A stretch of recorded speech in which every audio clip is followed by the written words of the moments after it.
હવડે એક social media પર એક વિડીયો વાયરલ થઈ રહ્યો છે કે એ વિડીયોની અંદર સ્પષ્ટપણે દેખાય છે કે ગંભીરા બ્રિજ એટલે કે વડોદરા અને આણંદને જોડતો જે બ્રિજ છે તેના પર જે કામગીરી થઈ રહી છે એ કામગીરીની અંદર મજૂરો દ્વારા જે ડામર અને કાટમાળ જે બ્રિજમાંથી નીકળે છે તેને સીધો કાયદાકીય રીતના જે પ્રમાણેની વ્યવસ્થાના ભાગરૂપે ત્યાંથી હટાવવો જોઈએ તેની જગ્યા પર મજૂરો દ્વારા સીધો જ તેને મહીસાગર નદીની અંદર એક કાટમાળ અને ડામર નાખવાની પ્રક્રિયાનો એક વિડીયો સોશિયલ મીડિયામાં વાયરલ થયો છે। સાથે જ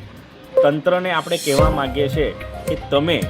વહેલી તકે આ બ્રિજની બનાવવાની જે ઉતાવળ છે એ ઉતાવળના ભાગરૂપે જો આવી નિષ્કાળજીના પરિણામોનો વિડીયો વાયરલ થાય છે એટલે તમારી જે તંત્રની જે કામગીરી છે તેના પર સવાલો ઊભા થાય છે અને પર્યાવરણને નુકસાન પહોંચાડવાનું કામ આ તંત્રની ઘોર બેદરકારીના લીધે આવા મજૂરો કરી રહ્યા છે। તમને વહેલી તકે પુલ તો બનાવવો છે પણ સાથે સાથે તેની જે પ્રમાણેની કામગીરી છે એ સારી રીતના થાય, સચોટ રીતના થાય અને કોઈને નુકસાન ના પહોંચે તેવી રીતના થાય તેવી આપણી માંગ છે। જોઈએ કે તંત્ર હવે કેવી કામગીરી કરશે, કેમ કે આ વડોદરા આણંદને જોડતો જે આ બ્રિજ છે સતત વિવાદોમાં રહ્યો છે અને એ વિવાદોના ભાગરૂપે વધુમાં વધુ લોકો